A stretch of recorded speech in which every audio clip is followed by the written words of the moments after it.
Kimi from Moonshot or the CCP, whichever it is. I'm not sure. Should we care? I don't know. Sort of, and maybe we're all a little bit immune to sort of the next model release, especially one out of China. I watched the stock market today; it didn't move the needle either way.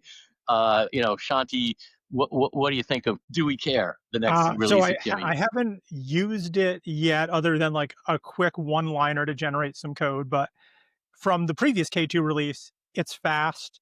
It writes approximately as well as like Claude Sonnet, somewhere between Sonnet and Opus. Not quite as good as Opus, but it's good. It is a very good model. It'll generate lots of extra code, just like Opus does, which is if you want things that are object oriented and put in different places. I think it's too much sometimes, but this new release should be faster. I think 60 tokens per second or so, 256K context window. It's Yeah, going that's to be the good. vibe. The vibe out there is that it is a drop-in replacement for some of the proprietary foundation models that you can only reach, through OpenAI and Anthropic and others, right? You can just take advantage of Kimi, and as Shanti was saying, it does some of the same silly things and also some of the same really good things that those do. But the key is it's faster and a fraction of the cost, right? So it's just a reality that we have to integrate into our thought process. Everybody needs to move their SDLC over to being an AI augmented software development lifecycle. The question is, which models are they going to use and how much can they afford to pay for it, right? Yeah, I've Is been there a hearing. world though where you sit in a client meeting and authentically say, "Hey, use Kimi from Moonshot in China"? Yeah, because we're going to run it locally. Like we're not sending any Yeah. data over to their servers. I've got all of the weights downloaded. Now, this is a giant model. So I actually can't run it locally well at its full size. I think it's 1.4 terabytes or something like that. It's probably close to a trillion parameters. So it's big. And you're not going to necessarily run it locally on commodity hardware, but you get like 8 H100 GPUs. You can put that Right. thing out there and be just fine. You just But got small those laying cluster. around, you can do it. So Jim, think about it like this. Think about it like we're not asking people to double click on an email, right? Yeah. That to open a link that's going to go run some rogue code. These models, they're just a long list of floating point numbers. They're think of them as a spreadsheet, right?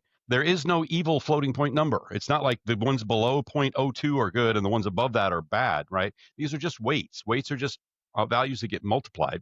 So if you have control over the code that uses the model, you never give the model the instruction pointer, right? You never get the power to go run something that it decides. Then there's no reason not to use one of these models. Yeah, and Mike, I just want to kind of build on that point. It's interesting you make that, and I think that's one of the areas that we see more and more with our clients, that they don't really realize what large language models are under the covers. Well, And when you kind of start to explain, look, it's just software, and you have these weights, and here's what it is. That it kind of demystifies, because you're right. But it is an area where really trying to understanding that is critically important, and so. yeah, and if we throw this back to all of 2 weeks ago or so with the GPT-5 release, when they're like, okay, we're going to deprecate everything else. So if you're hitting this endpoint, you're going to get 5 now. Well, Yeah. I mean, I like 5 more than 4.0. I was never a huge 4.0 fan, but there were people who were, and they're like, but I built around that. I know how that one performs. I like the way it responds back to me. Well, Yep. OpenAI is fully in charge of what's coming out of those models. That's So right. you lose that control and you lose the upgrade cycle if you upgrade on their pace.